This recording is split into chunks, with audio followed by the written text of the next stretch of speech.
साधन की पहली विधा क्या है? कौन सी है साधन की पहली विधा? क्या करना चाहिए? आध्यात्मिक अभ्यास कहां से आरंभ करें?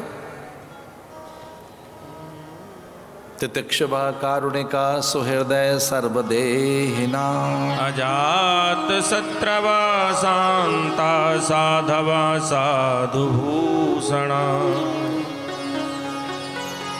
कपिल भगवान कहते हैं तितिक्षवा कारुणिका सुहृदय सर्वदेहिनाम। जो तितिक्षु हैं, कारुणिक हैं, सभ्य शिष्टशालीन हैं, सुभद्र हैं, आत्म चैतन्य हैं, आत्म साक्षात्कार संपन्न संत हैं, ऐसे जो अलोभ चित्त के स्वामी हैं, जो चमत्कार बताएं वो नहीं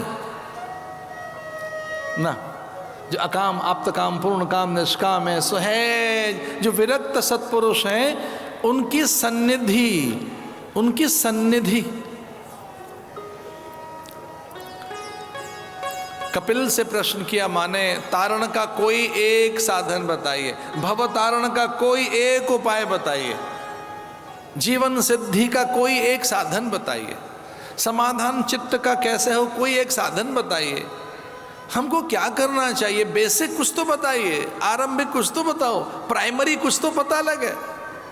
कुछ लोग हमारे पास भी आते हैं कि बड़ा तो कुछ होगा नहीं, बिल्कुल कुछ आरंभिक प्राथमिक बातें बता दो, बहुत प्राइमरी क्या चीज़ है जो बिल्कुल ऐसे बेसिक कुछ बता दीजिए हमको। भागवत में उत्तर है उसका, जो बहुत बेसिक है, जो बहुत प्राइमरी है, जो बहुत आरंभिक है, जो बहुत प्राथमिक है, पता है वो क्या है? संतों की संगति, सत्संग, स्वाध्याय, और कुछ नहीं है। सत्संगति, स्वाध्याय, और कुछ नहीं, शास्त्र विचार, और कुछ नहीं। इसलिए अगर संभव हो तो शास्त्र विचार करते रहना, सत्संगति करते रहना। सत्संगत्वेन निसंगत्वम, ये जो निसंग अवस्था है, निर्मोहत अवस्था है, जो चित्त की निश्चलता है अथवा जो जीवन मुक्ति है, उसका एकमात्र मार्ग सत्संग है, सत्संगत्वेन, और उसका परिणाम फिर बाद में जीवन मुक्ति। इसलिए बहुत आरंभिक जो चीज है, तितिक्षवः कारुणिकः सुहृदय सर्वदेही नाम, ऐसे यति योगी तपभूत सन्यासी, ऐसे महापुरुषों की सन्निधि, महापुरुषों की नैकट्यता, उनकी अंतरंगता, उनके साथ एकात्मता, उनके साथ गहरा तादात्म्य, उनके साथ तद्रूपता, उनके साथ तदाकारता, एक रूपता। एक रूपता जानते हो क्या है? गुरु और चेला एक जैसे देखें, एक जैसी भाषा बोले, एक संकल्प हो, एक मति हो, एक जैसी प्रकृति हो, एक जैसा स्वभाव हो, वो एक हो जाए, ऐसा संग करना। उसकी वाणी व्यवहार चिंतन चरित्र और आचरण आप में पूरा उतर आए, पूरा। उसे पी जाइए गुरु को, उसे उतार लीजिए अपने भीतर में, आपकी बुद्धि में वो देखे। गुरु माने शास्त्र देखे आपकी बुद्धि में, आपके चरित्र में, स्वभाव में, चर्या में, आपके भास आभास में, मुद्राओं में, चेष्टाओं में, आपकी सकल उपस्थिति में आप न देखें। मैं बहुत बड़ी बात कह रहा हूँ, कुछ लोगों को देखकर लगता है कि उसके हम पिता के दर्शन कर रहे हैं, परंपरा के दर्शन कर रहे हैं, उनके सिद्धांतों के दर्शन कर रहे हैं। पहले तो किसी के आचरण से ऐसा ही कहते थे कि ये उनके तेरा बाप वो है क्या? अच्छा, तुम उनके पुत्र हो क्या? ऐसी भाषा तो तेरा पिता बोलता था, तुम उनके पोते हो क्या? और वो ऐसा ही कहता था। कभी महाभारत के संबोधन, कांते, राधे, पांडव हैं वो, ये पांडु पुत्र है, ये कुंती पुत्र है, ये प्रथा पुत्र है। वो ऐसा नहीं कहते थे, मैं कुंती का हूं। चूंकि मातृ प्रधानता थी, पिता जल्दी चले गए थे। आप में आपका पिता देखें, आप में आपके पिता के पिता के पिता के पिता देखें। कुछ लोग कहते हैं हमें सामर्थ्य चाहिए, शक्ति चाहिए, बल चाहिए, हमें पराक्रमी बनना है, पुरुषार्थी बनना है। तो बस परंपरा का स्मरण करते रहना, गुरु परंपरा का। अस्मदाचार्य पर्यंताम वंदे गुरु परंपरा। माता पिता पहले गुरु हैं।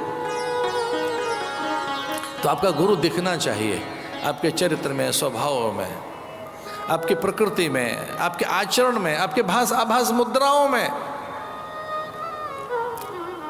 तो बस ये सत्संगत्वेन, सत्संग और स्वाध्याय करते रहना। और ये एक दिन में नहीं होता, धीरे धीरे धीरे धीरे।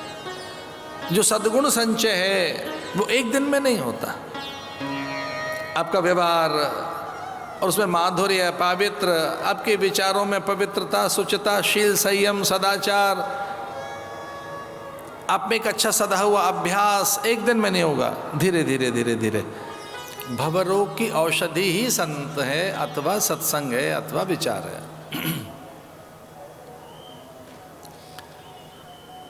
बहुकाल करिए सत्संगा। ये सत्संग कितना करना चाहिए, कब तक करना चाहिए? दीर्घ काल तक और निरंतर, निरंतर करते रहिए। तब कहीं भाषा बनेगी, चिंतन बनेगा, विचार तब सधेगा। इंद्रियों का अध्यास और अभ्यास तब मिटेगा, एक अभ्यास तभी पकेगा। इसे सत्संग करते रहना। और ये बात तो हमने 1000 बार सुनाई होगी, आज भी सुनाएंगे। एक व्यक्ति ने हमसे पूछा कि सत्संग से मिलता क्या है?